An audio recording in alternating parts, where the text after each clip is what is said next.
నమస్తే. Welcome to our channel. Senior journalist Bharadwaja గారు ఉన్నారు. వారితో మాట్లాడదాం. సార్ నమస్తే సార్. నమస్తే అండి. సార్ రామ్ గోపాల్ వర్మ బయట తిరుగుతూ ఇంటర్వ్యూస్ ఇస్తూ చంద్రబాబు నాయుడు గారికి సవాల్ విసురుతున్నారు అనేది న్యూస్ ఇప్పుడు వైరల్ అవుతుంది సార్. సో దాని గురించి మీరేం చెప్తారు? అంటే ఇక్కడ రామ్ గోపాల్ వర్మ గారు స్ట్రైట్ గా ఒక విషయం చెప్పాడు ప్రపంచానికి. అదేంటంటే ఆయన ఇంటర్వ్యూల ద్వారా ఏం చెప్పదలుచుకున్నాడు అంటే, నిజానికి నన్ను అరెస్ట్ చేయదలుచుకుంటే అరెస్ట్ చేయవచ్చు, ఎక్కడికైనా వచ్చి చేయవచ్చు. ఆయన తిరుగుతున్నాడు. అవును సార్.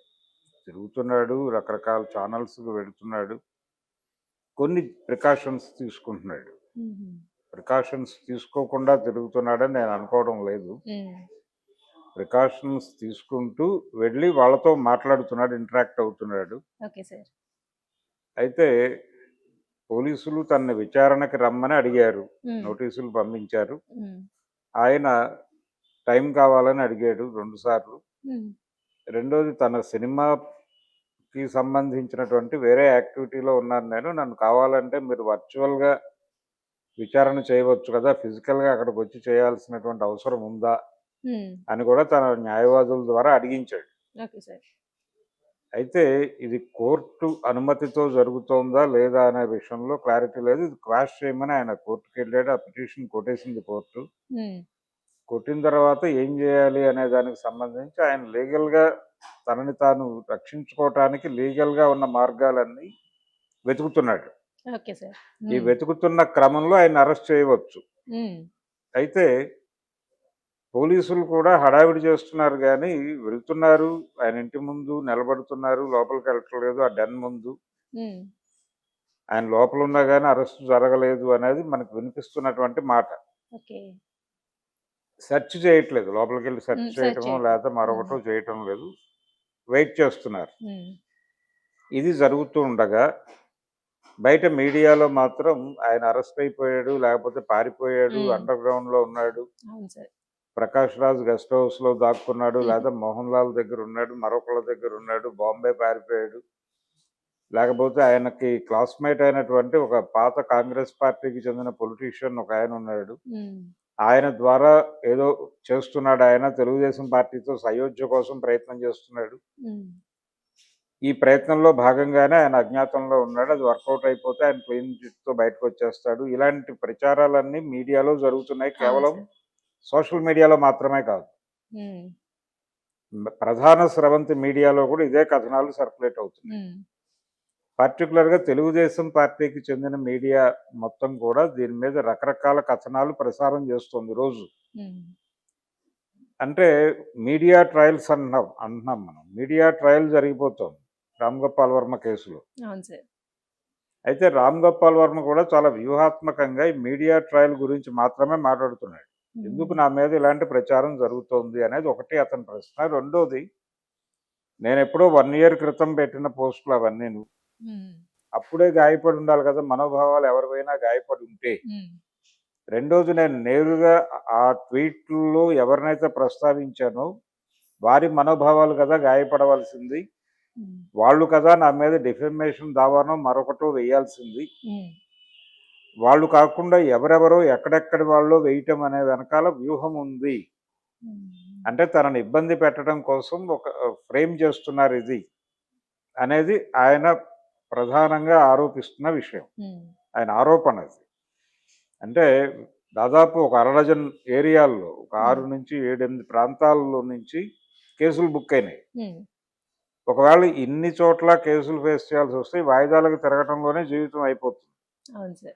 ఇలా టార్గెట్ చేసి వీళ్ళందరి మనోభావాలు ఇప్పుడు గాయపడటం ఏంటి ప్రత్యేకంగా అనేది ఆయన ప్రశ్న. గాయపడితే అప్పుడే గాయపడిపోయి ఉండాలి, అప్పుడే కేసులు పెట్టేసి ఉండాలి నా మీద. పైగా వీళ్ళెవరు గాయపడటానికి, నేను ఎవరినైతే టార్గెట్ చేశానో వాళ్ళు కదా, వాళ్ళు ఎందుకు గాయపడలేదు, వాళ్ళు ఎందుకు మాట్లాడట్లేదు, వాళ్ళు మాట్లాడటం లేదు కాబట్టి వాళ్ళ పట్ల నేను గౌరవంగానే వ్యవహరిస్తాను.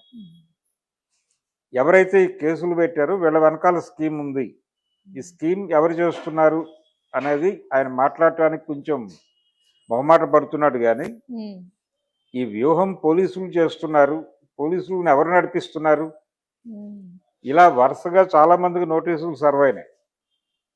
ఈ సర్వ్ అవుతున్నటువంటి క్రమం చూస్తే అంటే ఎలక్షన్ టైంలో లేదు అంతకు ముందు జగన్మోహన్ రెడ్డి పాలన నడుస్తున్నటువంటి రోజుల్లో ఎవరైతే ఈ పార్టీ గురించి అంటే అప్పటి ప్రతిపక్ష నాయకుల గురించి ఎవరెవరైతే ఏమేమి మాట్లాడారో వాళ్ళందరి మీద ఏదో పద్ధతిలో చట్ట ప్రకారం చర్యలు తీసుకోవడానికి ఒక ప్రయత్నం జరుగుతోంది అనేది ప్రపంచానికి అర్థమైపోయింది. ఈ ప్రయత్నం ఉంటుంది అనే విషయం రామ్ గోపాల్ వర్మ ముందే ఊహించి ఉంటాడు బహుశా. అందుకనే ఆయన చాలా ఎర్లీగానే నేను ఫర్దర్గా పొలిటికల్ సినిమాలు తీయదలుచుకోవడం లేదు, ఈ జానర్ సినిమాలు ఆపేయదలుచుకున్నాను అని చెప్పాడు ఆయన. చెప్పిన తర్వాత ఇప్పుడు ఈ దాడి జరుగుతోంది. నిజానికి ఒక దశలో రామ్ గోపాల్ వర్మ తల తెస్తే ₹1 ఇస్తాను అని ఒక టీవీ ఛానల్ డిబేట్లో పెద్ద మనిషి మాట్లాడాడు. కొలికిపూడి శ్రీనివాస్, అతను MLA, Tiruvuru MLA, Telugu Desam party. ఆ లెవెల్ స్టేట్మెంట్ ఆయన ఇచ్చాడు. మరి ఆయన పరిస్థితి ఏంటి? ఆయన బాగానే ఉన్నాడు, ఎమ్మెల్యేగా ఉన్నాడు హ్యాపీగా. వర్మ తల ఎవరు తెచ్చినా ₹1 ఇమ్మీడియట్గా ఇవ్వబడును అని చెప్పాడు ఆయన ఆ రోజున.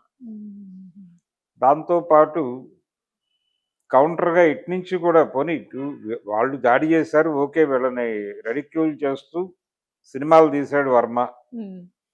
వర్మ తీసిన సినిమాల్లో ఆయన మాట్లాడిన మాటలన్నీ కూడా పబ్లిక్ డొమైన్లో ఉన్నవే, ఆయన క్రియేట్ చేసినవి కాదు. ఆయన కొత్తగా క్రియేట్ చేసిన మాట ఒక్కటి కూడా లేదు. అయితే తనకి కొన్ని అభిప్రాయాలు ఉన్నాయి, వాటిని స్పష్టంగా మాట్లాడేవాడు. పవన్ కళ్యాణ్ మీద ఆయనకు ఒక విమర్శ ఉంది, ఆయన ఇన్కన్సిస్టెంట్ అనేది ఆయన ఆరోపణ. దాని మీద స్టాండ్ అయి ఉన్నానని ఇప్పటికీ మాట్లాడుతున్నాడు ఆయన. దాని మీద పొలిటికల్ డిబేట్కి సిద్ధమే అంటున్నాడు.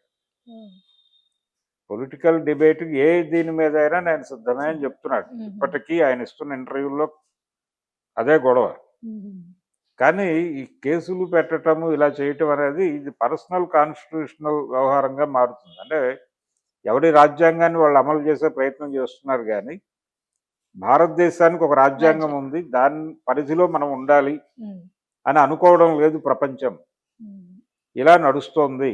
దీనికి వ్యతిరేకం నేను. కాన్స్టిట్యూషన్ అనేది చాలా ఒత్తి పలుకుతున్నాడు ఆయన ఇప్పుడు ప్రతి ఇంటర్వ్యూలో రామ్ గోపాల్ వర్మ. నాకు కాన్స్టిట్యూషన్ ప్రామిస్ చేసినటువంటి మాట్లాడే స్వేచ్ఛ ఉంది అనే ఉద్దేశంతో నేను మాట్లాడాను.